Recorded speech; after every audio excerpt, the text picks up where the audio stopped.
Leader itu adalah orang yang bertanggung jawab bukan terhadap sebuah job. Berarti secara logika Tuhan saya itu khayalan dari cara berpikir saya itu kayak wishing machine gitu. Menurut saya ikut Tuhan itu lebih susah, akan lebih susah.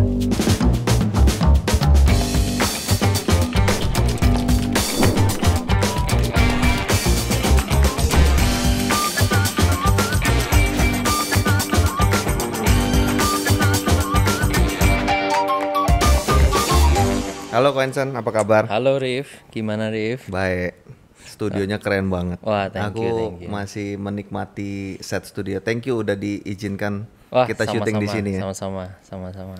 Yang menarik waktu masuk ke ruangan ini aku ngelihat satu poster gede di depan. Oke. Core values. Oh, core values ya. Aku hafal 2 kayaknya. Hafal 2. We do what is right. Ya. We respect each other. Ya. Sisanya saya lupa, ada yang delight yang paling terakhir tuh. Ya, delight our customer. Ceritain dong soal core value itu. Kenapa? Karena sounds very biblical menurut gue ya. Ya. Wah, keren banget sih. Jadi itu berawal dari sebuah usaha atau sebuah leadership ya. Saya ngomong mungkin startingnya from leadership. Jadi kan kita leader itu kan pertama kali awal mula core value itu dari leadership sebenarnya. Kenapa seperti itu? Leader itu adalah orang yang bertanggung jawab bukan terhadap sebuah job, tapi leader adalah orang yang bertanggung jawab terhadap orang-orang yang menyelesaikan job. Oke. Jadi itu kan. Nah, leader itu adalah memimpin orang. Nah, leader itu pertama kali datang itu bawa 2 koper aja. Satu namanya kopernya adalah vision, satunya namanya culture. Nah, dari vision itu pandangan jauhnya ya. Aku mau ngapain nanti jauhnya, mimpinya kayak gitu. Nah, dari vision itu turun namanya mission, misi, langkah-langkahnya. Nah, waktu kita melangkah, otomatis kan harus ada pagernya, harus ada jalan yang disiapkan. Yes. Itu namanya core value, yang pagerin. Yang 6 itu. Ya, kita buat jadi jalannya nggak sempit-sempit amat. Kita bisa creativity di sana, tapi ada pagernya, yaitu namanya values. Nah, timnya itu akan bebas untuk berjalan di jalannya itu, tapi ada pagarnya, yaitu namanya values. Oke. Jadi itu values kayak gitu. Jadi values itu bisa ada ketika sudah ada visi ya? Pasti. Bener dong. Tanpa visi nggak akan ada values, karena mau buat pagar ke jalan kemana? Dan values itu pada akhirnya create culture. Iya. Bener ya? Pasti kayak gitu. Menarik jelasin soal values yang soal we do what is right, we respect each other. Secara baca dia kan ada penjelasan kecil-kecil tuh di depan. Aku baca yang aku sangat tertarik sama we respect each other. Artinya kan kita ngomong soal tidak ada senioritas gitu di dalam kepemimpinan di sini ya. Iya, benar. Kemudian juga we do what is right. Yang ketiga apa ya tadi ya? We work as a team, we work as a team. Ya. Itu gimana proses terciptanya values ini kok? Jadi values itu kan orang sering berkata-kata bahwa waktu kita ngomong visi itu akan adalah sesuatu yang mau kita raih suatu hari. Berarti ada sebuah perubahan besar yang akan kita ingin lakukan kayak gitu ya. Cuman sometimes banyak orang itu lupa ketika dia punya usaha atau organisasi apa yang nggak boleh berubah. Jadi memang ada 2, ada yang harus berubah, ada yang tidak boleh berubah. Nah, jika yang harus berubah tidak berubah, maka kita tidak relevan. Tapi apa yang nggak boleh berubah, kalau kita rubah ini, kita kehilangan values. Oh, penting banget. Nah, ini hal yang banyak orang yang nggak tahu. Nah, values atau kebalik. Kenapa? Yang mestinya dirubah nggak dirubah, yang mestinya nggak boleh berubah dirubah-rubah. Malah dirubah-rubah. Ya, kebalik. Nah, values ini yang waktu itu kita pikirkan apa ya, yang kira-kira 10 tahun lagi dari perusahaan saya ini nggak boleh berubah. Oke. Nah, itu namanya values. Tapi yang harus berubah kayak visinya kita mau misinya gini itu tuh harus berubah terus. Cuman valuesnya itu nggak boleh berubah. Nah, salah satunya adalah kita akan kayak misalnya we do what is right. Selama ini ya selamanya bahwa perusahaan kita akan melakukan sesuatu hal yang benar. Jadi sesuatu yang nggak benar ya nggak boleh. Kita selalu akan respect people. berarti segala sesuatu yang tidak respect people, ya itu bukan perusahaan kita. We work as a team, we win as a team. Ya, kita maunya menang secara karena kita mau jadi sebuah tim, together everyone achieve more kan kayak gitu. Ya, we delight our customer. Nah, itu value-nya yang nggak boleh berubah sampai kapanpun. Let's talk about vision. Ya, vision. Karena core values ada dari visi. Apa visinya Quentin? Di sini ya.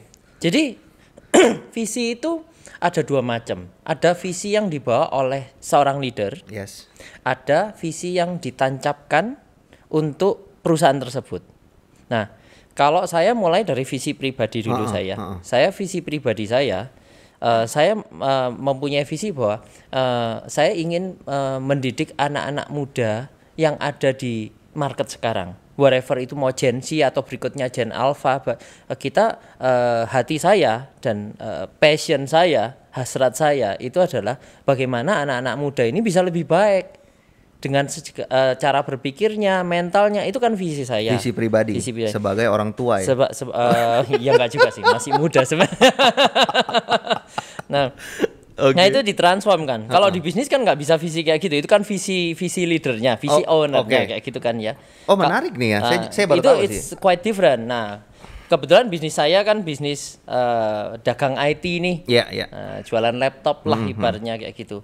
Ya itu harus ditransform bahwa perusahaan ini bukan visinya untuk mendidik anak muda. Mendidik anak muda itu visi saya yang saya bawa ke perusahaan ini. Tapi perusahaan kita, ya kita bagaimana caranya menjadi perusahaan yang inovatif, yang menjadi retail store yang lebih relevan dengan zaman. Bagaimana kita mau menjadi retail store yang grabbing to the future-nya gimana jadi to the top kayak gitu. Nah, itu visi dari perusahaannya. Jadi quite different antara visi pribadi leadernya dengan visi perusahaan, karena visi perusahaannya akan beda ketika saya punya perusahaan lain. Misalnya saya punya perusahaan cafe shop, ya visinya ya beda lagi, tapi masih inline dengan visi pribadi saya. Iya, tapi yang saya lihat berarti visi pribadi ini justru yang membentuk budaya ya di dalam kerjanya di perusahaan apapun gitu, baik di IT store atau di coffee shop atau benar, di itu ya. Jadi cara kerjanya sama. Jadi boleh nggak saya bilang gini, core values itu based on culture, visi pribadi dan culture yang dibawa oleh seorang leader. Kalau yang visi perusahaan itu sama dengan goal nggak yang mau dicapai? Beda. Kalau visi perusahaan itu kan kita misalnya kita mau menjadi retail store yang terbesar di Indonesia, yang memberikan customer satisfaction yang exceed our customer satisfaction kayak gitu misalnya. Nah misinya apa? Oh kita akan membuka banyak cabang di setiap kota di Indonesia yang akan provide teknologi. Nah itu misi. Kalau visinya itu lebih ke arah general. Kalau misinya itu apa langkah konkretnya untuk mencapai itu stepnya. Misalnya kita akan provide retail store yang secara teknologi itu akan grow terus misalnya kayak gitu. Itu misinya. Jadi visi misi itu quite different tapi berhubungan. Kalau sampai di saat ini berarti udah menjalani visi dan misi itu dalam bentuk yang konkret ya. Nah, kalau yang di Malang saya tahu ada 3 stores. Ada 2 stores. Dulunya ada kecil-kecil tapi sekarang kita jadiin 2 Gajayana sama itu. Benar. Next apa nih? Jadi kita punya project 5 tahunan. Jadi ini bagian dari misi ya. Jadi kita bagian dari misi. Jadi kita set project 5 tahun. Kita punya namanya The Apex Project. Di mana di Apex Project, namanya Apex kan berarti kan pingin jadi on the top. Apex Predator berarti top of the predator. Jadi kita pingin jadi market leader di di Jawa Timur. Ya, jadi kita dalam 5 tahun ini kita akan fokus ke ekspansi, kita akan jadi market leader di Jawa Timur. Kita akan mungkin ambil sekitar 7 cabang lagi. Ya cabangnya cabang yang cukup besar. Nah, kita mau sesuatu hal yang lebih pakai teknologi modern, relevan, nyaman, dan konsumen itu bisa sangat happy lah masuk ke tempat kita. Wow, stepsnya? Stepnya kita sudah ada, kayak misalnya Boleh nggak sih dibongkar dapurnya? It's okay, gak masalah. Kita gak ada rahasia. There is no secret ingredients, ya gitu. Jadi sebenarnya simple aja. Nah, simple aja kita mulai dari pembukaan cabang. Nah, ada sekarang yang cabang baru itu yang di luar Malang ya? Di Gajayana masih pertama ini kan ya? Jadi kita setting the system. Terus ini kita lagi bangun 2. Di tahun ini kita tambah 2. Tahun depan kita tambah 1 tapi bukan headquarter ya, tapi cabang utama tapi di Surabaya yang besar. Kayak kelasnya yang di Mbeta itu. Ya, yang kelasnya yang di cabang yang pusat waktu dulu. Nah, kita tahun depannya kita akan buka 2 di Surabaya lagi. Nah, baru setelah itu kita akan Jember Kediri. Oh, sampai ke Sidoarjo kayak gitu. Jadi Jawa Timur ya, kayak gitu. Nah, itu kita visi 5 tahunan yang akan dicapai di tahun sampai deadline-nya itu tahun 2028. Ini sudah kita lakukan sejak tahun 2023. Dan kita sudah declare itu ke semua, kita punya tim bahwa kita semuanya ya mau melakukan itu dengan sepenuh hati, dengan hasrat yang membara. Aku pernah ngobrol sama seseorang juga ya. Ketika kita itu sampaikan visi kepada tim atau kepada teman-teman rekan sekerja, ada 2 respon. Respon yang pertama itu excited atau antusias. Respon yang kedua itu intimidatif. Intimidatif. Ya. Aduh, bisa nggak ya? Gitu karena gini, aku lihat Koensen mimpinya gede gitu ya. Kayaknya sih nggak tahu ya. Semua orang harus punya mimpi segede itu atau emang porsinya part of orang yang punya mimpi gede atau gimana tuh? Coba. Oke. Jadi sebenarnya dalam leadership itu yang punya mimpi besar itu kan pasti leader utamanya ya kayak gitu. Nah, yang masalahnya ketika banyak orang itu menjadi takut mimpi dari leadernya karena leadernya itu jarang berdiri di depan. Bagaimana kalau misalnya kita perang ya? Kita perang nih, kita mau perang sama itu pasukannya 10.000, kita cuma punya 1.000. Tapi leadernya cuma nyuruh aja, lu maju perang aja, aku tak di rumah aja, nanti takut aku mati. Kalau aku mati kan buyar semuanya itu. Ya pasti semua prajuritnya ya kocar-kacir dong. Saya tiba-tiba keinget gambar kalau di sosial media itu model-model leadership yang di belakang cambukin orang yang di depan. Iya benar. Justru kalau namanya leader itu dia di posisi yang paling krusial dan memang itu yang paling susah. Ya memang kayak gitu. Jadi gimana caranya seorang jenderal perang yang tahu perang ini sudah kayak dalam tanda kutip kayak mustahil kalah kayak gitu ya. Mustahil menang lah ibaratnya kayak gitu. Tapi dia dengan semangatnya dia dan sebagainya dia itu bisa mengalahkan kemustahilan itu dengan dia itu berdiri di depan. Kayak yang saya tahu itu Alexander the Great itu waktu dia perang dia beda dengan orang lain yang selalu dilindungi semua pasukan. Dia selalu satu kompi bawa pasukan berkuda, dia akan maju dulu dari pinggir. Jadi dia agile gitu. Dan dia memimpin sendiri loh di depan. Artinya setiap leader itu mesti punya skills ya. Skills dari bawah gitu. Memang naiknya dari bawah gitu. You don't have to be like good at everything.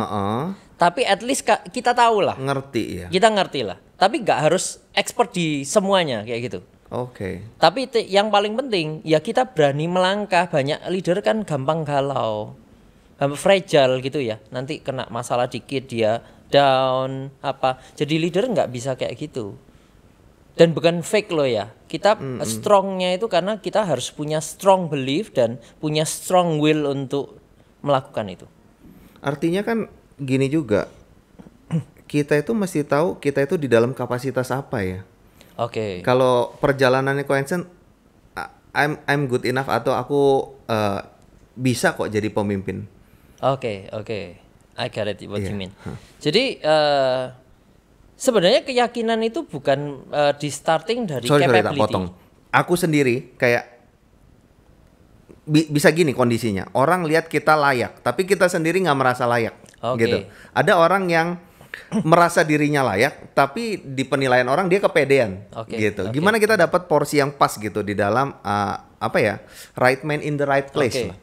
Nah, mungkin saya ngerti maksudnya. Jadi pertanyaan, mungkin lebih tepatnya gini, banyak orang itu kepedean gitu kan, antara kepedean atau dia nggak. Padahal mungkin, punya kapasitasnya. Nah, tapi balik lagi, kalau orang sampai keluar kepedean atau mungkin dia lebih cenderung nggak pede sama sekali, kan ada dua nih. Itu artinya sebenarnya visinya dia itu untuk dia sendiri. Kalau kita punya visi itu bukan untuk diri kita tapi untuk orang lain. Kita harus melakukan itu. Kalau nggak melakukan itu nggak bisa kita jadi berkat bagi orang lain. Akhirnya kita mau nggak mau harus melakukan itu. Jadi leader itu tidak semua leader itu sebenarnya suka jadi leader. Dan kayaknya kalau saya jadi leader itu pasti rewardnya lebih besar. Nggak seperti itu. Karena kita harus datang dulu, pulang terakhir, makan paling terakhir, istilahnya seperti itu. Jadi contoh. Tapi we have to. Kita harus jadi leader itu karena kenapa? Kita punya misi. Jadi ketidakbisaan kita itu jadi dikesampingkan. Ya saya harus bisa. Karena kalau saya nggak bisa, banyak orang yang bergantung sama saya. Jadi apakah saya pernah nggak pede? Ya pasti, karena nggak bisa. Nosok sih. Oh iya pasti. Tapi pede saya itu jadi luar biasa. Keluar kenapa? Kan saya punya Tuhan. Ngapain saya ngandalkan diri sendiri? Kalau ngandalin di sendiri pasti nggak bisa. Aku mau masuk ke bagian yang Ko Hansen tadi bilang soal visi itu bukan buat diri sendiri tapi buat justru orang lain, gitu kan. Di saat dunia yang kita kan semakin dimanja oleh apa yang menjadi referensi pribadi, termasuk cara media sosial media sosial bekerja kan gitu kan. Kasih kita punya preferensi. Kok bisa Ko Hansen justru pikirin orang gitu di dalam visinya, apa turning pointnya atau wow momennya itu apa? Oke. Jadi yang pertama kan saya kan Kristen nih, ibaratnya kayak gitu. Saya kan ikut Tuhan. Yang saya pelajari kan sebenarnya ikut Tuhan itu seperti apa. Yang saya lihat orang dunia ini ketika ikut Tuhan, mau Kristen dan non Kristen, rata-rata semua itu tujuannya untuk diri mereka sendiri. Sorry, ulangi. Rata-rata orang yang ikut Tuhan, yang dalam tanda kutip beragama di dunia ini, fokus mereka sebenarnya beragama itu untuk mereka sendiri. Jadi ibaratnya gini, mereka berdoa untuk supaya get something. Mereka meminta sesuatu pada Tuhannya. Jadi akhirnya sebenarnya secara logika mereka itu transaksional. Oh aku melakukan ritual A, oh aku berdoa B supaya aku diberkati.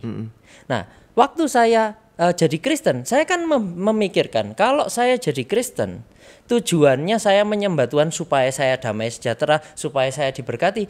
Berarti secara logika Tuhan saya itu kayalan dari cara berpikir saya, yaitu dengan cara apa? Itu kayak wishing machine gitu. Kita yang nyetir.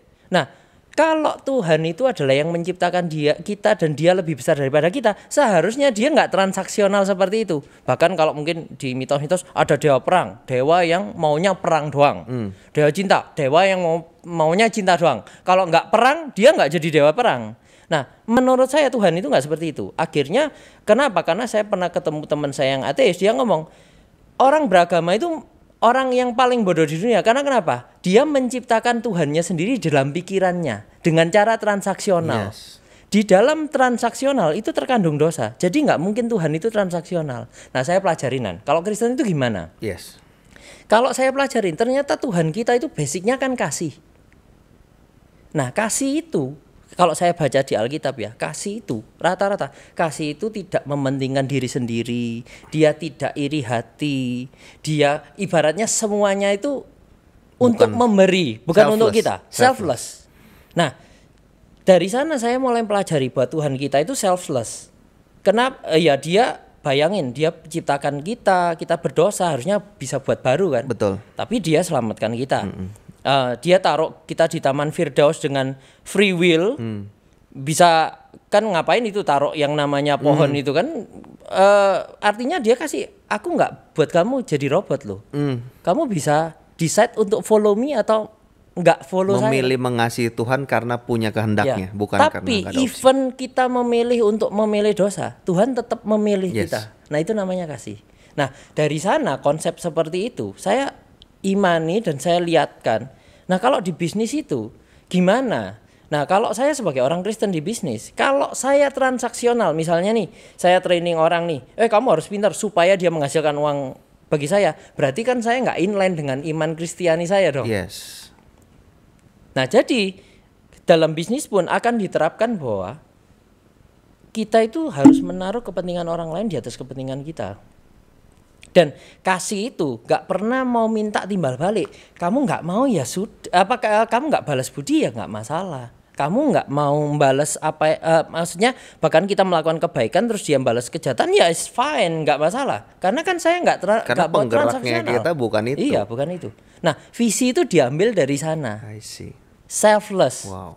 Leader itu harus selfless. Kalau dia ada motivasi atau kepentingan, pasti nanti dia jatuh. Yes, memberkati banget. Maksudnya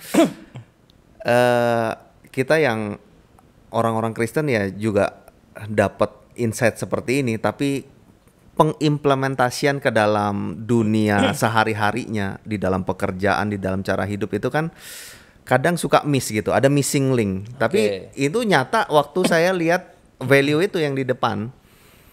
Value yang terakhir apa? We delight our customers. We delight our customer. Menyenangkan konsumen yes, kita. Itu kan apa yang Coach Hansen sampaikan terimplementasi dalam bentuk konkret gitu loh. Jadi gue ini mau ngelayanin customer loh, bukan cuma mau jual lepas cari untung doang gitu. Nggak kan. Kayak gitu. Yes, jadi semuanya terimplementasi. Wah, bagus banget ya. Ya, pertanyaannya kan yang kita sering tanyakan kan di sales ya, misalnya di sales. Apakah orang setelah beli di kita itu pulang dengan hati gembira? Gimana tuh ngukurnya? Nah, itu taunya dari mana? Kita ada tolak ukurnya semua. Nggak bisa cuman ngomong tok. Salah satunya adalah review di Google. Oke. Terus dari orang bawa temannya lagi. Itu kan kita harus hargai semua nih. Saya bawa teman saya loh di sini loh. Dan bahkan sampai sekarang itu kan banyak toko-toko yang katanya sudah gini online lah gini lagi. Kita ada online, kita relevan, tapi kita nggak berperang dengan caranya mereka. Kita berperang dengan cara kita. Dan itu bisa.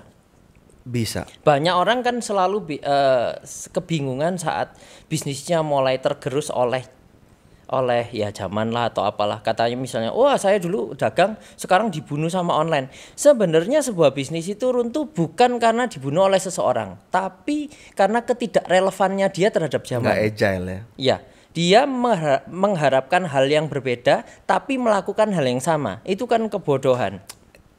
Kita ke sana ya. Apakah itu salah satu dari mindset bahwa kita itu victim mentality nggak sih gitu? Sebenarnya itu balik lagi kalau saya inline dengan tadi, itu selflessnya nggak ada. Selflessnya nggak ada. Karena kenapa? Dia pasti males kan berubah. Karena kalau berubah, dia harus keluar tenaga. Bayangin ya, kalau misalnya kita sudah kerja nih 30 tahun, 20 tahun, sudah kaya nih misalnya gitu. Terus kita suruh berubah, harus ngerintis dari awal. Ibaratnya kita petani lah, kita sudah punya 10 petak sawah ya. Kita tanam di situ happy. Kalau mau kembang ya bahkan harus buat sawah ke-11. Gimana caranya? Betul. Ya cangkul lagi kan. Yes. Nah itu kan nggak semua orang mau. Kalau dia selflessnya nggak ada. Dia masih maunya aku kan mau enaknya, udah aku tinggal tunjuk aja mereka kan happy. Kan saya udah tinggal jalan-jalan aja nggak ngapa-ngapain. Nah kayak gitu itu kan yang menyebabkan orang itu akhirnya sebenarnya hilang sendiri, dia dimakan zaman karena dia nggak mau berubah, maunya zona nyamannya dia. Kata kunci kita hari ini soal selfless ya, melihat dari Kristus ya. Saya jadi keinget Roma 12:1 itu yang oleh karena itu demi kemurahan Allah persembahkan tubuh sebagai persembahan yang hidup, itu ibadah yang sejati, karena apa yang Kristus sudah lakukan buat setiap kita, bukan karena kita mau get something. Yes. Jangan transaksional dalam segala hal. Transaksional, oke. Gak bisa. Menurut saya sih banyak orang Kristen sendiri datang ke gereja, bahkan pilih gereja, aku cocok gereja ini, aku gak cocok gereja sini. Terus aku doa gini, bahkan ada yang doa diulang-ulang sampai 10 kali. Supaya apa? Ngerayu Tuhan supaya dikasihin.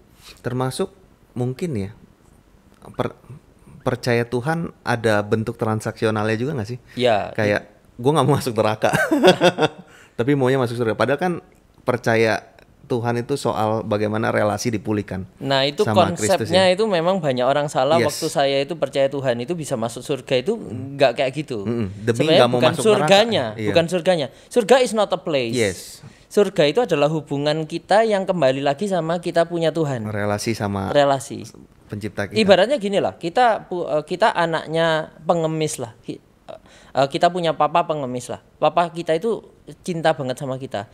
Terus kita mau dipisahkan dikasih rumah bagus, kita tetap nggak akan merasa cinta itu ada meskipun kita lebih kaya. Bahkan kita lebih merasakan cinta waktu kita jadi pengemis tapi dengan papa kita. Relasi, bukan transaksi. Nah, surga itu bukan is a place yang wah nanti kita dapat rumah besar di sana, rumahnya bagus, makanannya banyak, apa. Itu kan berarti kan kita masih punya hasrat yang negatif di sana, makan enaknya lah, kita punya soal diri sendiri. Itu selfish. nggak make sense kan? Yes. Kalau orang ngejar itu berarti ya surga itu adalah imajinasimu, bukan itu halusinasi. Wah ini pagi, ini kita syutingnya pagi, pagi yang makanannya daging langsung berat kita. Cerita yang enteng-enteng dikit, Ko Hansen, tentang pengalaman iman ketika menjalankan dari kecil sampai sekarang. Okay. Bisnis ini ya. Ada nggak yang mau dibagikan? Ada sih Pak. Kalau di bisnis itu sebenarnya kalau mau diceritakan terlalu banyak ya Tuhan. Tapi banyak orang yang message saya sih, saya yang ingin saya ceritakan nanti adalah banyak orang itu yang nggak percaya ketika dia mau melakukan bisnis secara benar itu takut nggak bisa sukses. Takut Tuhan itu nggak bisa, nggak relevan lah kayak gitu. Dengan alasan-alasan Kristiani juga banyak. Ya banyak. Negara kita korup, misalnya nggak gitu. Bisa kita nggak perlu buat apa gitu. Ya, kayak gitu. Gimana? Nah, jadi bangun bisnis ini dari awal memang nggak gampang. Jadi dari mulai ruangan tamu, modalnya juga sangat terbatas. Tapi kan saya dibentuk waktu itu saya belum juga. Tahun berapa kok? Tahun Start. 2004 ya. 2004. Itu untuk toko ini ya. Tapi sebelumnya saya ada beberapa usaha yang gagal terus ya. Kayak gitu. Nah, bangun ini juga susah. Sometimes dulu saya nggak tahu ya. Salah satu cerita yang menurut saya paling mengena ada. Banyak orang kan selalu berpikir bahwa kalau saya berdoa sama Tuhan untuk sesuatu, wishing something lah ya. Terus setelah itu di lapangan itu dimudahkan, berarti ini jalan Tuhan. Nah itu mau saya counter itu. Saya nggak punya experience seperti itu. Menurut saya ikut Tuhan itu akan lebih susah. Tapi hati kita damai sejahtera. Beda ya, beda ya kayak gitu ya. Banyak orang yang sebenarnya cuman cocok logi aja, dia kepingin itu dihubung-hubungkan dengan Tuhan. Sudah. Wah, cocok nih jalannya kebuka nih. Ini kayaknya kayak gini. Enggak kayak gitu. Wah, saya baca Alkitab itu kayaknya isinya orang di Alkitab itu enggak ada yang kayak gitu. Rata-rata enggak enak lah hidupnya. Iya kan? Berarti lu kalau hidupnya enak berarti lu masalah dong. Enggak, jalan Tuhan kan kayak gitu. Ibaratnya jalan Tuhan itu sempit. Kenapa jalan Tuhan itu sempit? Supaya kita tidak mengandalkan diri kita. Kalau jalannya gampang, kita enggak butuh Tuhan. Nah, itu ada cerita pengandalan diri kepada Tuhan. Ya, ada cerita yang paling saya ingat adalah suatu hari. Jadi bisnis kita itu di toko IT ini baru ya 2-3 tahun lah waktu itu, 4 tahun lah mungkin lah ya kayak gitu. Dia waktu itu kita pegang salah satu brand ya kita sudah lumayan baru kuat lah kayak gitu di Malang. Nah kalau pameran waktu itu di satu mall ya, pameran itu standnya ada 2 macam. Ada stand island jadi 4 sisi gede 6 kali 6 meter gitulah ya, dan ada stand kecil-kecil 3 kali 3. Nah biasa saya itu dapat yang 6 kali 6. Biasanya karena kan saya pemegang merek nih kayak gitu. Penjualannya bagus juga. Tapi baru bisa bagus. Nah suatu hari ada satu dealers juga yang size-nya mungkin 10 kali saya nih. 10 kali saya, lebih besar lah dia ya. Masuk ke Malang. Nah, kebetulan si merek ini cuman punya satu tempat. Jadi dia ngomong sama saya kali ini, dia kan pingin buka di Malang. Biarkan dia yang pameran, kamu nggak usah ya. Nah, kira-kira kalau kita jadi pebisnis takut gak kayak gitu? Wah, ini kan nanti diambil marketnya ini sama kan dia kan. Lawan gajah nih. Gimana? Ya sudah nggak apa-apa lah. Kita ambil stand yang kecil biasa aja. Saya ngomong kita ambil 3 aja lah. 3 kali 3 kali 3 kan lumayan. lebih gede. Ya meskipun nggak 4 sisi, oke lah. Dan saat hari itu, ini kan pede nih karena saya kan penguasa Malang lah. Saya powernya lebih gede lah, dia masih baru. Saya kalau ngambil 3 stand bisa lah kalahin, kita buat yang meriah lah kayak gitu ya. Pakai di usaha diri sendiri nih. Iya. Waktu datang ke pengambilan stand, ternyata maksudnya apa tuh pengambilan stand? Jadi waktu itu yang IO-nya itu announce bahwa kali ini untuk ambil stand itu harus diundi. Oh, I see. Ya. Yang stand 3 kali 3 yang sekitarnya harus diundi. Kalau yang island kan sudah diambil sama principal dengan harga yang lebih mahal. Yang kecil-kecil harus diundi. Dan tahu, saya dapat undian yang kebetulan saya ambil nomor undiannya pilihan terakhir. Apa tuh pilihan terakhir? Maksudnya dari 16 stand saya dapat nomor 16. So saya boleh milih terakhir kali. Oh, oke. Bayangin. Jadi ada 16 stand. Yang nomor 1 kan berarti boleh pilih yang baik kan? Iya. Dan yang mau stand itu 20, berarti kan nggak cukup. Betul. Berarti saya nggak bisa ngambil 3 dong. Nggak bisa ngambil 3, cuma bisa ngambil 1. Dan saya dapat urutan ke terakhir 16. Sisa udah pasti. Dan saya dapat stand 3 kali 3 dengan pilar 120 kali 120 di tengahnya. Pilarnya di mall itu ya? Iya. Ya bisa bayangin ya. Jadi, stand 3 kali 3 ada pilarnya 120 kali 20 di tengah. Iya kira-kira jadi cuma 1,5. Ya kurang lebih kalau 3 kurangi 120 kan ya sisanya berapa lah kayak gitu. Bagi 2 kanan kiri kan 1 meter 1 meter lah. Laptopnya ditumpuk. Ya mau gimana? Nggak bisa di display. Pagi itu kalau kita kan selalu sebelum itu kita doa bareng. Ngedown nggak itu kok? Awalnya ngedown. Terus? Duh ini kan gimana ya? Setelah saya bergumul, saya tanya sama Tuhan. Iya ya, bisnis ini kan bukan punya aku ya. Ngapain saya takut? Oke. Kalau Tuhan mau membuat bahwa ini saya gagal, misalnya memang dia jual banyak terus akhirnya dia buka Malang dan bisnis saya yang kalah. Ya ini kan bukan punya saya dan ya mungkin saya harus belajar lebih untuk ini, atau mungkin saya cuman dikasihin icip-icip nih selama 4 tahun ini enak kan, ya sebenarnya sudah luar biasa ya. Terus saya waktu itu pagi itu doa sama teman saya, sama tim saya ngomong oke lah, kalau ini memang kita gagal berarti ini pelajaran dari Tuhan, mungkin kita ada yang salah. Tapi kalau ini ternyata Tuhan mau menunjukkan kebesarannya, itu pesaing kita itu nggak akan mau buka di Malang. Akhirnya pameran. Oh, si pesaing itu cek ombak juga ya melalui pameran ini. Belum buka kan? Oh iya. Belum buka kan?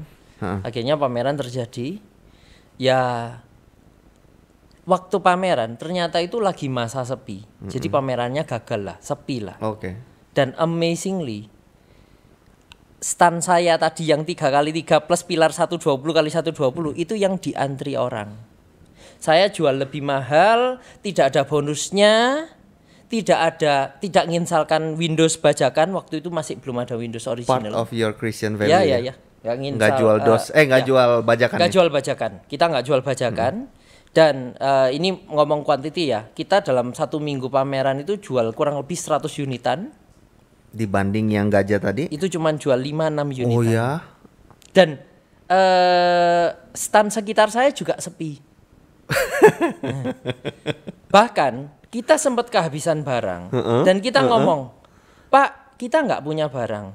Beli di sana aja loh, mereknya sama, barangnya sama, lebih murah, bisa install bajakan nggak apa-apa. Dia bisa ngomong, nggak apa-apa, aku DP aja, nanti minggu depan tak ambil. Kok bisa gitu ya? Enggak. Aneh juga kan? Saya juga, kok ada sih kayak gitu? Jadi dia rela ngantri gitu? Iya. Wow. Juga, ya nggak tahu kenapa sampai orang-orang itu semua stand itu ngomong ke kita, wah ini pakai apa ini? Iya itu. Ya, itu. Wah ini pakai apa? Loh kita nggak pakai apa-apa. Pakai Tuhan. Nggak pakai apa-apa.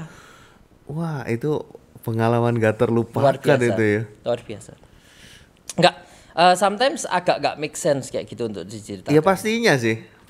Tapi beberapa dari tim saya mungkin ada beberapa 1-2 orang itu mungkin ada yang ikut mengalami itu. Ya nggak percaya juga. Bahkan mereka ngomong, kok aneh ya orang-orang ini gitu.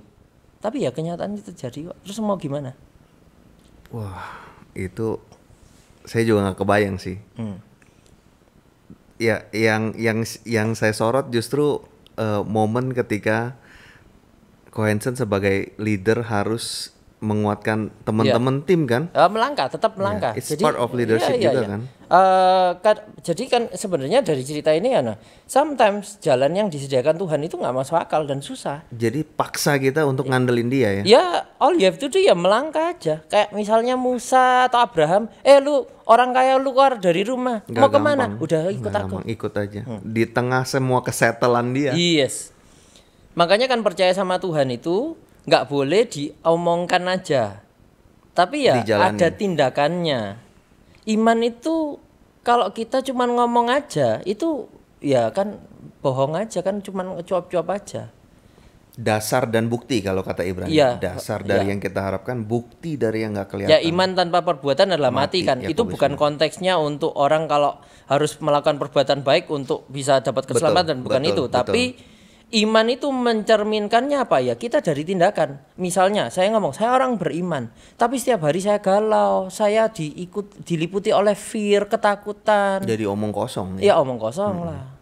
Bahkan itu ngomong ke Yakobus sedikit ya. Yakobus kan ngomongnya gini sama jemaat itu, iman tanpa perbuatan mati. Tunjukkan imanmu tanpa perbuatan, aku tunjukkan imanku dengan perbuatanku. Wah gila. Nah itu kan. Powerful banget. Ya. Jadi ya harus ada. Nggak boleh omong doang. Ya kita harus ada melakukan, nggak gampang. Ya itu tadi cuman salah satu cerita banyak sekali yang cerita-cerita di mana saya harus memutuskan belok kanan atau belok kiri. Gimana belok kanan itu nggak ikut Tuhan tapi kayaknya gampang, belok kiri kayaknya impossible tapi saya ikut Tuhan. Tapi bisa. Menurut saya banyak orang yang selalu berbisnis itu selalu ngomong nggak bisa pakai cara Kristen. Saya ngomong bisa. Saya buktikan. Bisa. Amin. Ini buat para pendengar, teman-teman yang muda-muda yang mau running bisnis baru start, ada contoh. Ya. Kenapa lagu seperti rusa sekarang ya? Karena ini kita podcastnya kan The Worship Story Podcast ya. Ada kisah pergumulan, ada lagu yang mendampingi di tengah Hansen yang very sophisticated gitu, canggih orangnya. Biasa up to date. Lagunya tidak seperti rusa. Kenapa? Seperti rusa. Sebenarnya bukan masalah musiknya lagu itu, tapi liriknya itu dari Mazmur kan. Dari Mazmur yang dikarang oleh Daud ya, kayak gitu ya. Dia Daud yang cerita. Karakter yang saya kagumi, yang saya jadi contoh di Alkitab itu adalah Daud. Kenapa kok Daud? Karena Daud itu bisa mendengar Tuhan dengan clear-nya. Nggak semua orang itu punya kepekaan kayak gitu. Nah, bayangin meskipun seperti rusa ya. Jadi itu kalau kita baca liriknya kayak misalnya Rindu Sungai, dia itu kayaknya punya relationship yang sangat intim dengan Tuhan. Betul banget. Dan yang kedua, dia itu sangat percaya sekali, kayak misalnya dia waktu lawan Goliat itu dia bisa ngomong, dia siapa sih, cuman penggembala, tubuhnya mungkin tingginya kayak saya lah, nggak tinggi-tinggi amat. Goliat tingginya kayak gitu, dia cuman ngomong, masa kamu punya Tuhan takut sama dia? Nah, dan dia maju, pakai apa? Pakai yang dia bisa loh, ketapel loh. Kan harusnya mungkin minta Saul. Udah dimodalin nama Saul kan? Nggak mau. Nggak bisa gerak ya itu. Kasihin tameng lah, kasihin pedang tajam lah. Paling nggak matinya nggak soro-soro amat. Enggak. Katanya film silat ya, kalau sudah canggih itu pakai rumput aja bisa. Kalau yang pakai pedangnya tajam itu masih level cupu-cupu lah ya. Kalau yang udah canggih itu pakai rumput. Karena sebenarnya kekuatan kita itu di iman kita, bukan di kepintaran kita, bukan di otot kita, bukan dari situ. Amin. Tapi kalau kita mengandalkan Tuhan itu kekuatannya luar biasa. Nah, lagu itu menggambarkan itu. Jadi sukanya itu. Kalau masalah liriknya, ya siapalah kalau yang mau buat lagu itu jadi modern. Gitu. Nanti coba kita produksi ya. Habis ini kan kita akan tampilkan lagunya. Benar. Wah, terima kasih banyak obrolan yang sangat memberkati. Aku personal terberkati. Aku juga berharap teman-teman yang menyaksikan juga terberkati dan juga terinspirasi ya untuk menjalani hidup yang selfless.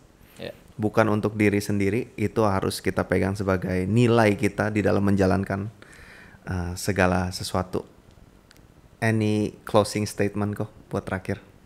Yang paling penting itu adalah untuk anak-anak sekarang ya, galau, takut, fear itu adalah bagian dari ketidakpunyaan iman dalam diri kita.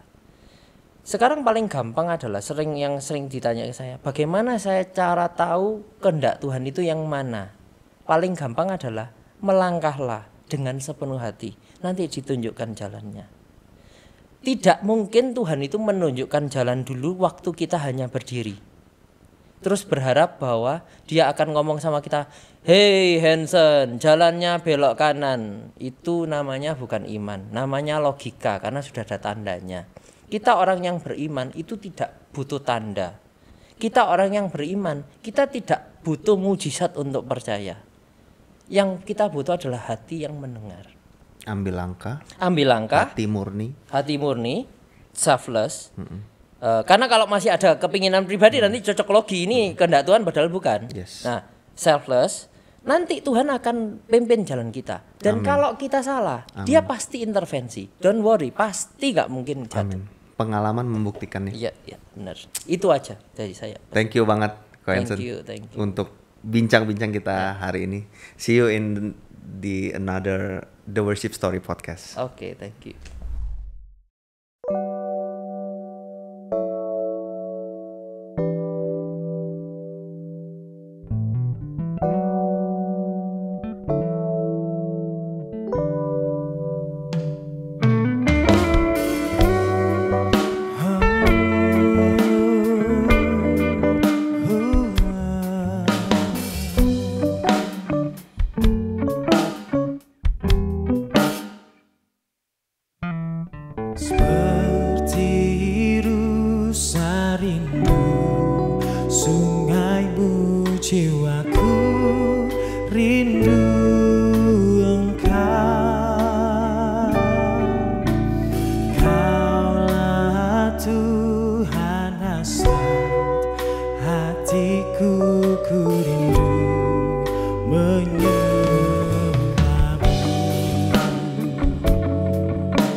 hatiku ku rindu.